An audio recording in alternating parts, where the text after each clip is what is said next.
Greetings, dear precious spirit soul that you are. Of course, we are beyond words, and yet we are using words, and the more you know what those words do, the more you're able to manifest what you need, you see, in each moment.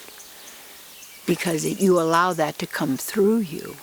See, my topic, get over being interesting.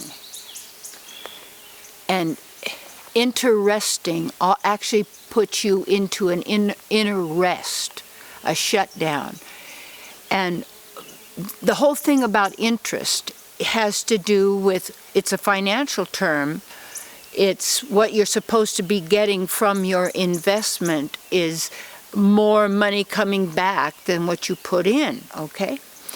Now, in that world of economics, the first rule is called scarce supply. That means there's not enough. Now, that supports this cross-the-board program belief, core belief, that you're not enough. You don't have enough. So that means in order to survive, and which you don't need to survive, this is all material talk, physical talk, yet when we agree with that, then we set ourselves up to project and experience and live that particular belief system. So what happens is people want to be interesting.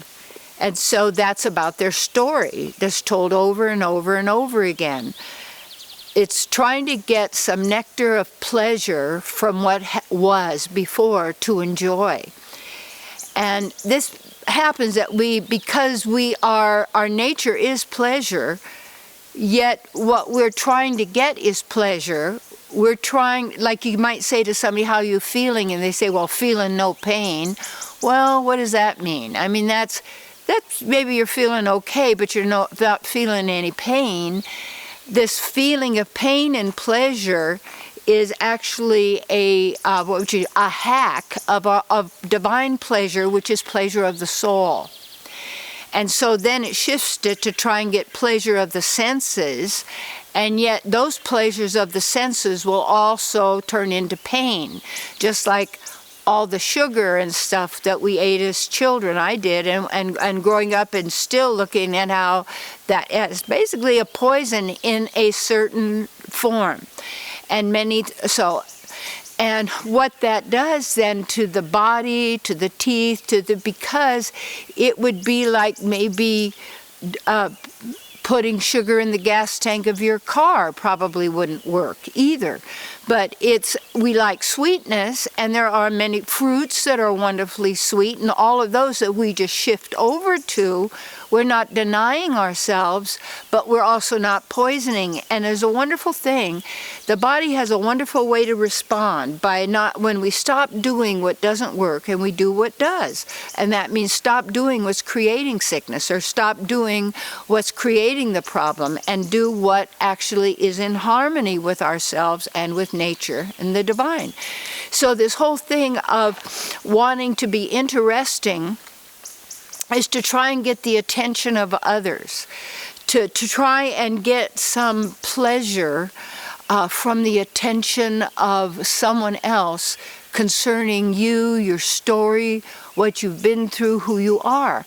And what happens is people who are trying constantly to get attention, to be interesting, will do all sorts of things to get people's attention, whether it's posing nude or doing this or that, and then the more attention they get, the more money they get, because they're somehow using that as an advertising tool to also promote some kind of a philosophy or some kind of a behavior or whatever.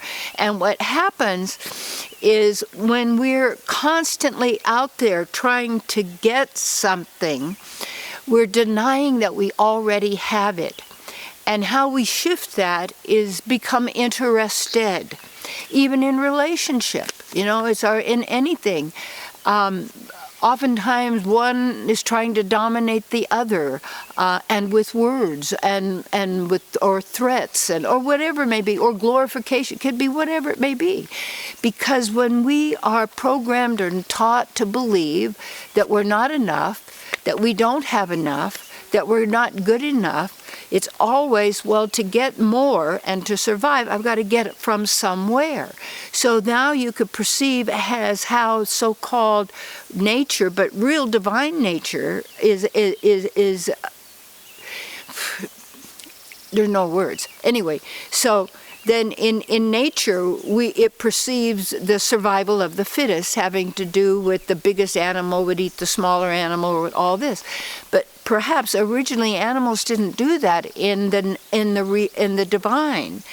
And so when our perception is thwarted, and that meaning that the way we're perceiving the outer world is, how can I make a product out of it?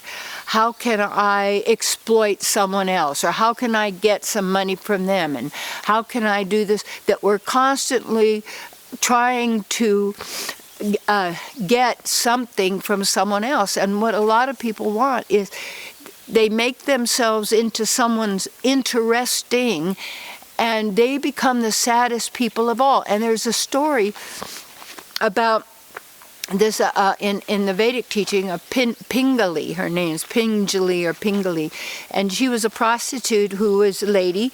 And if we all think, well, it's not even later, but first of all, everybody's prostituting themselves when you sell anything that the body does for money, because you're using the body to get money. And then this world. So let's be clear about that.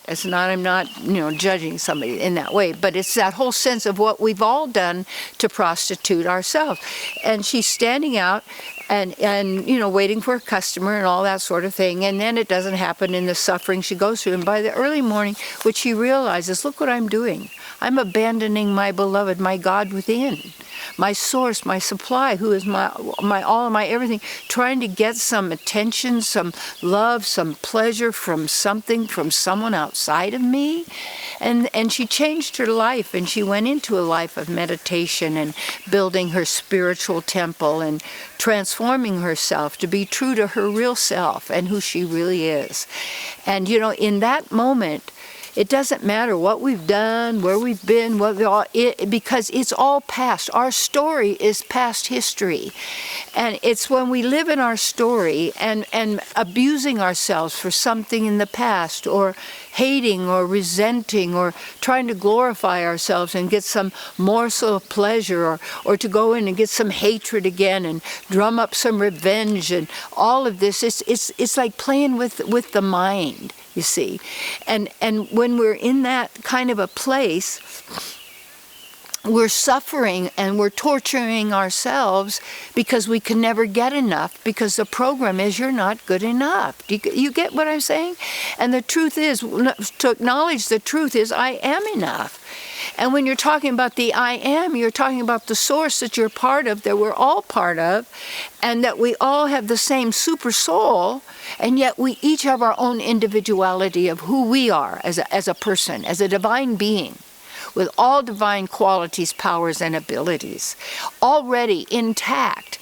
And yet, to deny those is in the forgetting process. As we've forgotten who we are, we've been focusing and giving our attention to the fear-based thoughts running through the mind of you don't have enough, and it's a dog-eat-dog world, and you've got to go to all of these kind of things. And then we sacrifice our own inner integrity and our own source. Well, but you don't understand. You got to make it here. You got to survive. Wait a minute. Nobody's saying you're not. But you don't even want to survive. You want to flourish as yourself, you see. It's not surviving. It's flourishing, expressing, being. And that takes the courage for you to really own, in a sense, yourself. and own that. And I don't like to say responsibility, because you don't just have the ability to respond. I'm responding all the time. Da, da, da, da, da. So that means, what am I doing? I'm nothing but a stimulus response machine. Ring the bell and my salivate, you see? And it's the triggering thing that has to do with the programming. And all of that basic programming comes from our desire to be loved and be liked and be like everyone, and not be abandoned and not be thrown out away and all. But there are abandonment issues. Well, stop abandoning yourself. You see, and that, when it comes right down to it, instead of living in the story, instead of living in what was past, the be in the moment now, which is so much more thrilling and so much more nurturing and joyful and pleasurable than anything that is in the mind from the past or in the future. And then how you manifest is when you look to perceive what you would like to bring into your life and who you are. That is who you are. Activate that. Bring forth that. Claim that, you see. Yes. You don't need to be interesting. You want to be interested. Absorbed in the being within yourself and in what would you say? In your work, interested in discovering and realizing and manifesting and expressing who you are? Yes. And if you want to be too interesting, make sure you get my book. What you think of me is none of my business, you see. And learn that. Trust yourself.